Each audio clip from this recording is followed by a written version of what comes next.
ఆకారాన్ని బట్టి ప్రేమ మారిపోకూడదు, వయస్సును బట్టి ప్రేమ తగ్గిపోకూడదు, పరిస్థితులు బట్టి ప్రేమ మారిపోకూడదు. అది ప్రేమ ఎందుకు అవుతుంది? దరిద్రం అది పోయేదైతే.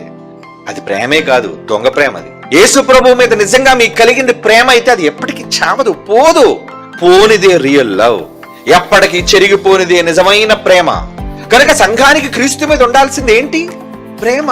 మరి ఆయనకు ప్రేమ ఉందా? ఎందుకు లేదండి. తన రక్తమంతా ఇచ్చేసి ఎంత ప్రేమించాడంటే సంఘాన్ని, ఒక భారీగా పోలుస్తూ భర్త ఎలాంటోడో చెప్తున్నాడండి. అది కళంకమైన, ఎక్కడో అండి ముడత అయినా అట్టిది మరి ఏదైనా రోజు స్నానం చేస్తున్నటువంటి సంఘానికి. ఏంటి కళంక పడింది అనుకోండి, డాగు తింటున్నప్పుడు పిల్లలు ఏదైనా ఉంపేసుకున్నారు వెంటనే తల్లి ఏం చేస్తుంది? వెంటనే తుడిచేస్తుంది, వెంటనే క్లీన్ చేసేస్తుంటది. అలా యేసుక్రీస్తు వారి సంఘాన్ని ఎంత ప్రేమిస్తున్నారంటే, భార్య తప్పు చేస్తే క్షమించే వాళ్ళు ఉంటారా? భార్యలో లోపం ఉంటే సరిదిద్దుకొని సరి చేసుకునే వాళ్ళు ఉంటారా? ఎక్కడో. అలాంటి చాలా ఉత్తములు, గొప్పవాళ్ళు. నిజంగా అలాంటి గొప్ప ప్రేమ యేసు ప్రభు కొంత సంఘం మీద ప్రేమ, కానీ సంఘానికి యేసు ప్రభు మీద లేదు.